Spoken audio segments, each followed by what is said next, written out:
যে আজ থেকে কোনোদিন কোনো অবস্থায় কোনো জায়গায় মুহাম্মদের তেলাওয়াত শোনা যাবে না, মুহাম্মদের কথা শোনা যাবে না, দাওয়াত গ্রহণ করা যাবে না। এই হুকুমটা আমরা বাস্তবায়ন করলাম, আমরা নির্দেশটা জারি করলাম।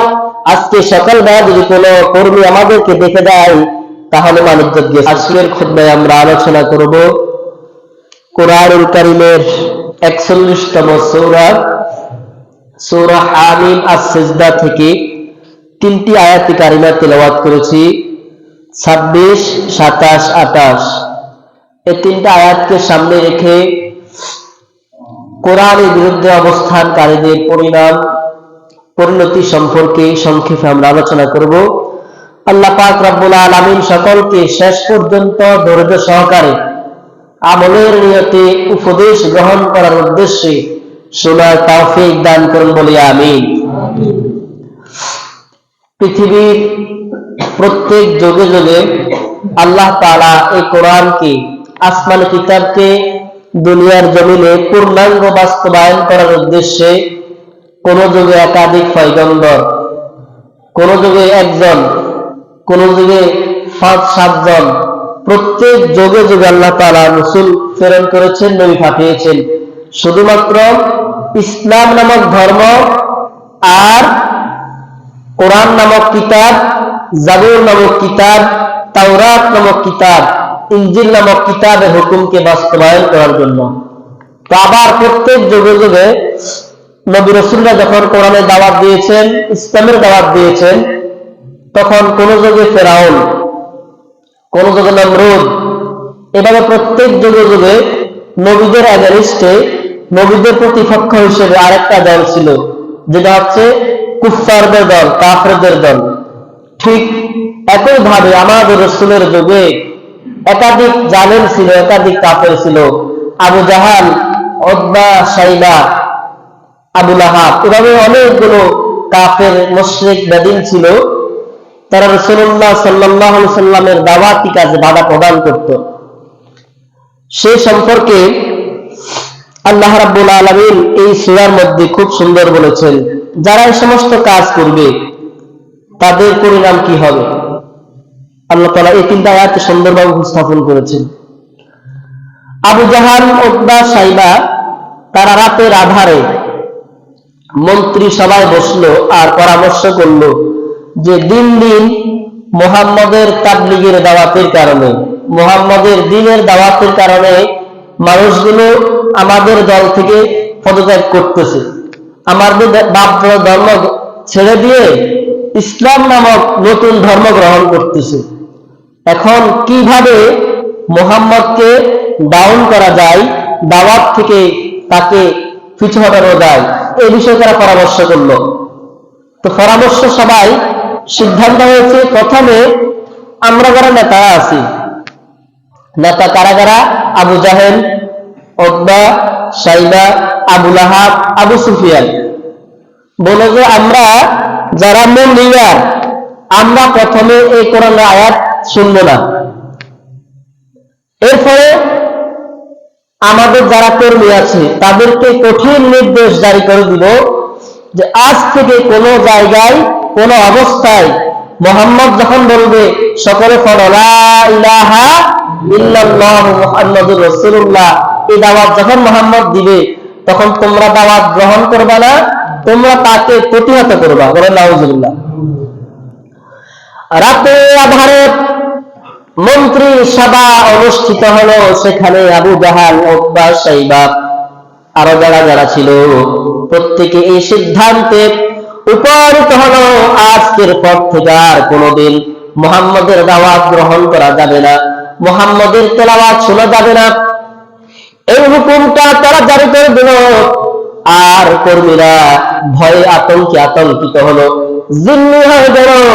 প্রত্যেকের মন চাই মুহাম্মদের মধুর কণ্ঠে একটু তেলাওয়াত শুনি, কিন্তু উপর থেকে নির্দেশ তেলাওয়াত শোনা যাবে না। কিন্তু খুবই মজার ঘটনা হলো, মুহাম্মদুর রাসূলুল্লাহ সাল্লাল্লাহু আলাইহি ওয়াসাল্লামের তেলাওয়াতটা এত চমৎকার ছিল, এত মধুর ছিল, যতই বাধা আসুক না কেন, যখন মুহাম্মদ সাল্লাল্লাহু আলাইহি ওয়াসাল্লাম তেলাওয়াত আরম্ভ করতেন। আরবের বেদুনরা, কাফের বেঈমানরা, আরব অঞ্চলের যুবতী সুন্দরী সুন্দর মেয়েগুলো মুহাম্মদের তেলাওয়াত শুনে মুগ্ধ হয়ে ইসলাম গ্রহণ করত। সুবহানাল্লাহ। যে সমস্ত নেতারা বিধান জারি করলো, আইন জারি করলো যে আজকের পর থেকে আর মুহাম্মদের কোরআন শোনা যাবে না, ওই সমস্ত নেতারাও কিন্তু আগে কোরআন শুনত এবং তারা যেখানে থাকুক, যখন মুহাম্মদের জবান থেকে তেলাওয়াত বের হতো, যেখানে থাকতো তারা ছুটে চলে আসতো। তখন তারা চিন্তা করলো, কালকে যেহেতু পার্লামেন্টের নির্দেশ জারি করা হয়েছে যে আজকের পর থেকে আর কোনো ব্যক্তি মুহাম্মদের তেলাওয়াত শুনবে না, তাহলে তো এখন ফাঁকা, সবাই ঘরে থাকবে। এই সুযোগে আমরা আবু জাহেল মনে মনে করে, তাহলে আমি চুপে চুপে যাবো যারা কোরআন তেলাওয়াত শুনুন। কারণ মুহাম্মদের তেলাওয়াত এমন একটা মধুর তেলাওয়াত, এই তেলাওয়াত না শুনলে বেরিয়ে আসেন। আল্লাহু আকবার বলেন।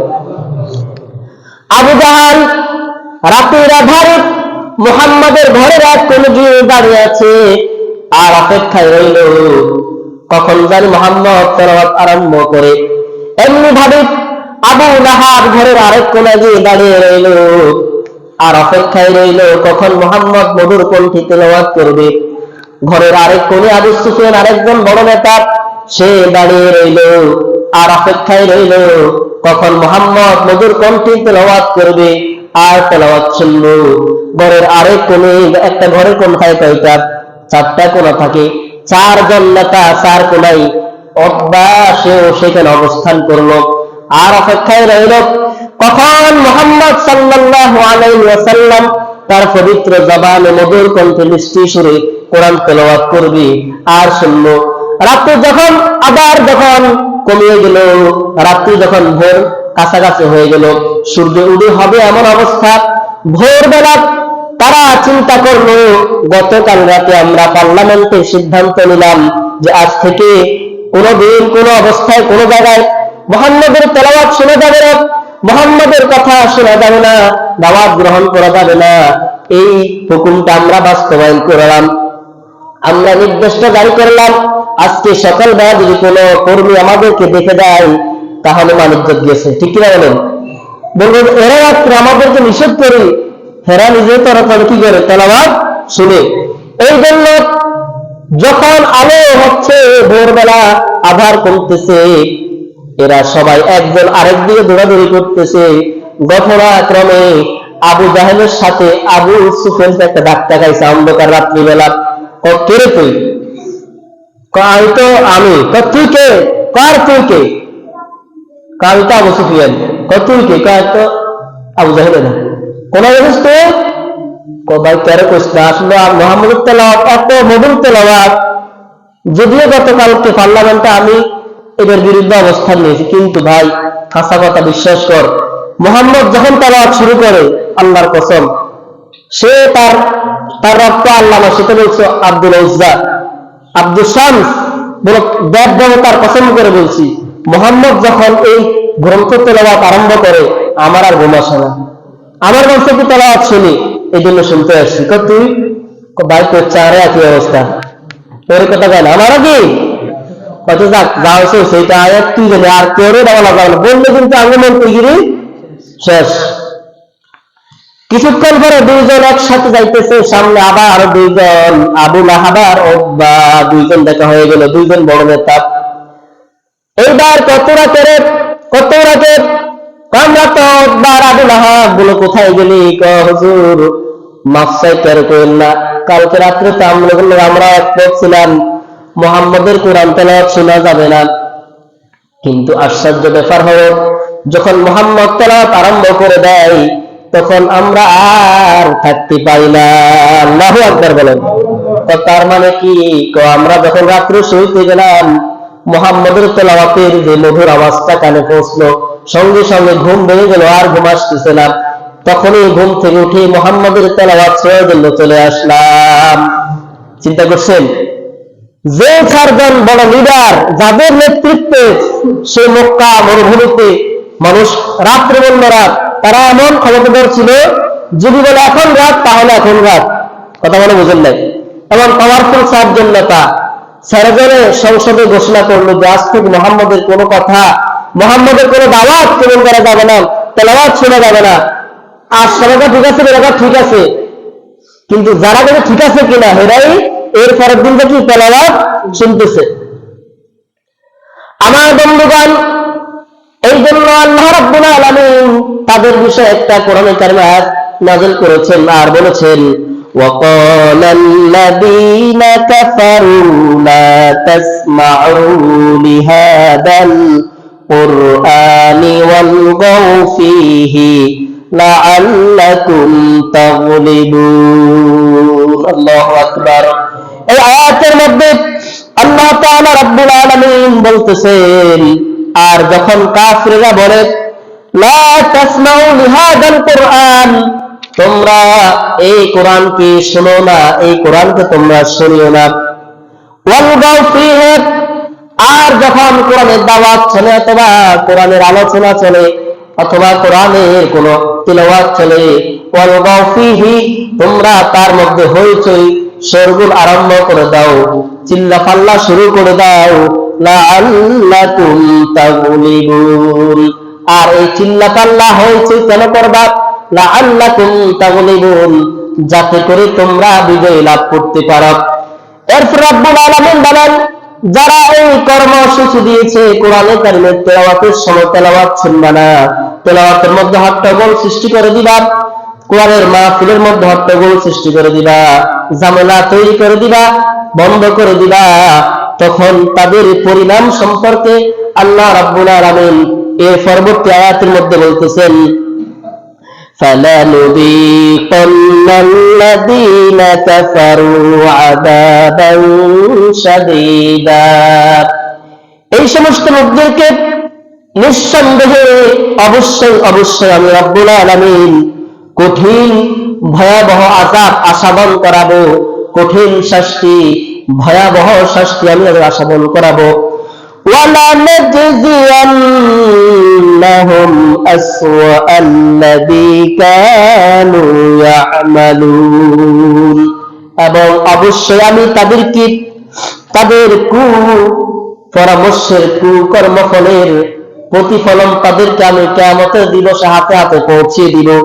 এই প্রতিফলের মধ্যে দেওয়ার মধ্যে কোনো প্রকার সন্দেহ নাই। রব্বুল আলামিন ডাবল তাকিদ দিয়ে বলেছেন, গুরুত্ব দিয়ে বলেছেন, অবশ্যই তাদের কুকর্মের প্রতিফল তাদের হাতে হাতে দিয়ে দেওয়া হবে।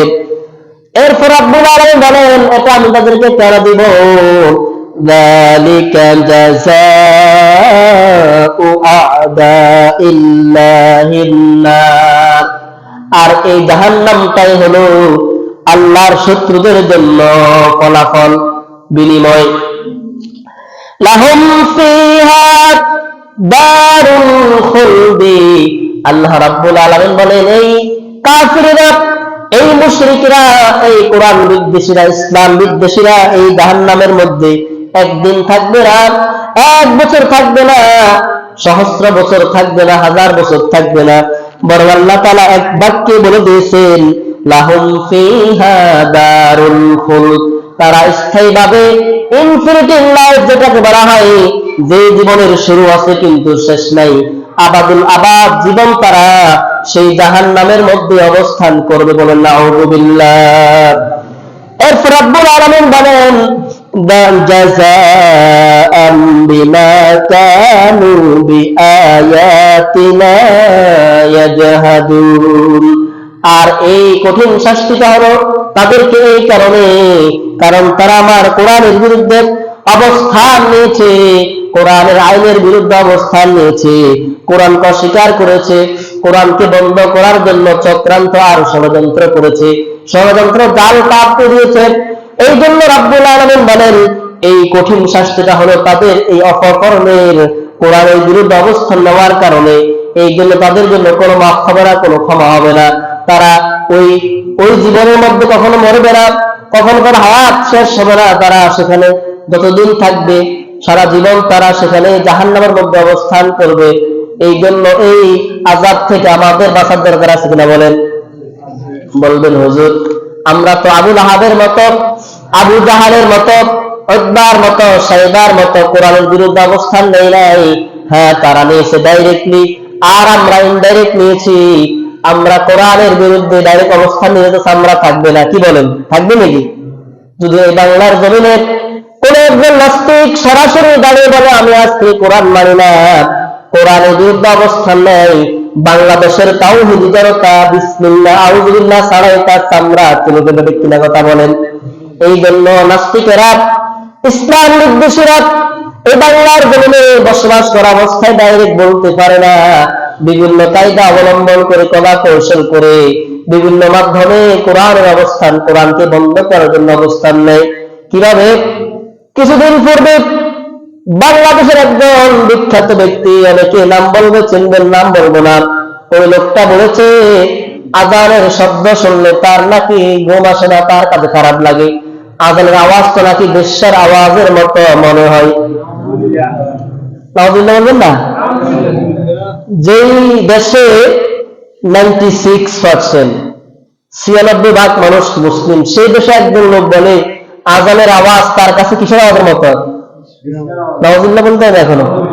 তাহলে বোঝা গেছে এই কথাটা বললে সে ইসলামের পক্ষে না বিপক্ষে, সেই যেই দলের হোক, যেই মতের হোক, সেটা আমাদের দরকার নাই। কারণ নবী বিদ্বেষী, ইসলাম বিদ্বেষী, কোরআন বিদ্বেষের কোন রাজনৈতিক পরিচয় নাই, কোন বংশীয় পরিচয় নাই, তার একটাই পরিচয়, সেই অমুসলিম, আল্লাহ দ্রোহী, রাষ্ট্রদ্রোহী, কোরআন দ্রোহী, ইসলাম দ্রোহী। কথা বলেন ঠিক কিনা? সেই কোন দল সেটা আমাদের জানার দরকার নাই। এই জন্য রাসূল বলেছেন মান সাব্বা নাবিয়্যান ফাকতুলুহু, ও আমার উম্মতেরা, যদি কোন একজন ব্যক্তি তোমার নবীকে গালি দেয়, সে তোমার বাবা হলেও তাকে হত্যা করো। কি বলছে? মান সাব্বা নাবিয়্যান, যে ব্যক্তি, যে লোক নবীকে গালি দিবে, তার কোন বংশ পরিচয় নাই, রাজনৈতিক পরিচয় নাই, রাষ্ট্রীয় পরিচয় নাই, সে কোন দলের কি হবে সেগুলো জানার দরকার নাই, তার গালি দেওয়ার বিনিময়ে তার শাস্তি হলো একটা গর্দানটাকে উড়িয়ে দাও। হুকুমটা কি দিয়েছে? রাসূলুল্লাহ সাল্লাল্লাহু আলাইহি ওয়াসাল্লাম। এজন্য যারা কোরআনের বিরুদ্ধে অবস্থান নেবে তাদের কোনো বাঁচার উপায় নাই। বাংলাদেশে বিভিন্ন ভাবে অবস্থান নেওয়া হয় ইনডাইরেক্টলি। বলে যে মাদ্রাসাগুলো কেন হচ্ছে, প্রত্যেক গ্রামে গঞ্জে ব্যাঙের ছাতার মতো উঠতেছে। নাউযুবিল্লাহ বলবেন না? যারা মাদ্রাসার বিরুদ্ধে কথা বলবে, বোঝা গেল সে ইনডাইরেক্টলি কোরআনের বিরুদ্ধে কথা বলেছে, ঠিক কিনা কথা বলেন? কারণ কোরআন শিক্ষা দেওয়া হয় কোন জায়গায়? কথা বলেন। তাহলে Abu Jahl, Utba, Saiba direct কোরআনের বিরুদ্ধে অবস্থান নিয়েছে, আর বাংলাদেশের নাস্তিকগুলো ডাইরেক্ট নিতে না পারলে ইনডাইরেক্টলি বলে মাদ্রাসাগুলো নাকি ব্যাঙের ছাতা। নাউযুবিল্লাহ বললেন না? আমরা তো কোনোদিন হুজুররাই কথা বলি নাই কেজি স্কুলগুলো বন্ধ করে দাও, বন্ধ করে দিই, মাদ্রাসা চালু করে দাও, কিন্তু ওরা তো এই স্লোগানটাও দেয় মাদ্রাসাগুলো বন্ধ করে দিয়ে কেজি স্কুল তৈরি করো। কেন বলবেন আপনি? বাংলাদেশের সমস্ত মানুষের নাগরিক অধিকার রয়েছে, আছে কিনা বলেন? তাহলে আপনি এটা বলার আপনার অধিকার নাই। আল্লাহ পাক সকলকে বুঝার তৌফিক দান করুন। আসলে আমরা